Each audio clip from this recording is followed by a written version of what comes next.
अरब में एक बार फिर से विध्वंसक युद्ध शुरू हो सकता है क्योंकि हमास के साथ हुआ युद्ध विराम टूट सकता है। आईडीएफ ने बड़े हमले की तैयारी कर ली है, जबकि हमास के अंडरग्राउंड लड़ाके भी गाजा में सड़कों पर निकल आए। यानी हमास ने युद्ध विराम की आड़ में नेटवर्क तैयार किया और अब वो इजराइल को दहला सकता है, जबकि बेंजामिन ने हमास के संपूर्ण खात्मे के लिए नया ब्लूप्रिंट तैयार किया, जिसके लिए कभी भी सीज फायर तोड़ा जा सकता है।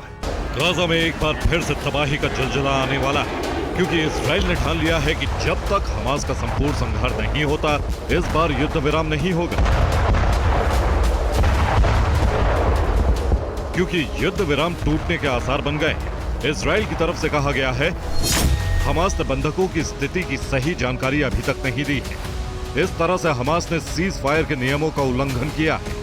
परिस्थितियां बन रही है कि युद्ध विराम लंबा नहीं खिंच सकता है। नेचुरल मटेरियल से बनाए होममेड ब्यूटी प्रोडक्ट्स, घर बैठे हर महीने 1 लाख तक कमाएं। डाउनलोड करें फ्रीडम ऐप और सीखें बिजनेस के फंडे। इस बीच इजराइल ने उत्तरी गाजा की तरफ लौट रहे लोगों को चेतावनी दी है कि वो गाजा न लौटे, यानी इजराइल कभी भी बमबारी शुरू कर सकता है।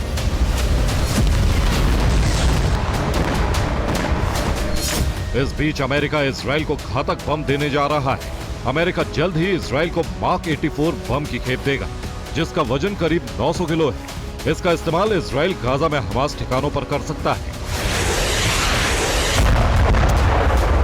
बाइडेन शासन में इजराइल को इस बम के इस्तेमाल पर रोक लगाई थी, जिसे ट्रंप ने हटा दिया। यानी ट्रंप शासन ने ग्रीन सिग्नल दिया है, जिससे वो गाजा पर विध्वंसक हमले कर सके।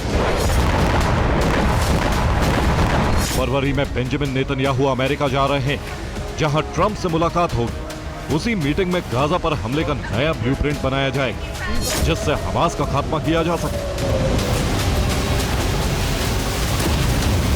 अब ये भी समझ लीजिए, इजराइल फिर से गाजा में सैन्य अभियान क्यों चलाना चाहता है। पहली वजह है, अभी तक हमास का पूरी तरह खात्मा नहीं हो पाया है। दूसरी वजह है, युद्ध विराम के बाद हमास के लड़ाके बाहर निकल आए हैं। तीसरी वजह है, गाजा में फिर से लोग लौटने लगे हैं। चौथी वजह है, हमास युद्ध विराम को अपनी जीत मान रहा है। और पांचवी वजह है, हमास ने इसकी गारंटी नहीं दी है कि वो सारे बंधक छोड़ देगा। इसके अलावा हमास के लड़ाके फिलिस्तीनियों के जेल से छूटने पर जश्न मना रहे हैं। ये वही तस्वीरें हैं जब इजराइल ने 200 फिलिस्तीनियों को रिहा किया था। तब हमास लड़ाकों ने हथियारों के साथ जश्न मनाया, जबकि इसके एवज में हमास ने 4 सैनिक ही छोड़े थे। इस बीच खबर यह भी आ रही है कि हमास ने लड़ाकों की भर्ती शुरू कर दी है, जिसमें 15,000 नई भर्ती कर भी चुका है। यानी हमास इजराइल पर नए सिरे से बड़े हमले की प्लानिंग कर रहा है। इस बीच हमास ने याहिया सिनवार का हथियारों के साथ लड़ते हुए वीडियो जारी किया था, जिससे गाजा के नौजवानों को हमास में आने के लिए प्रभाव डाला जा सके। यानी हमास सीज फायर की आड़ में बड़ी तैयारी कर रहा है। जबकि मोसाद का इनपुट है कि हमास को रोकना होगा, नहीं तो 7 अक्टूबर जैसा हमला फिर किया जा सकता है।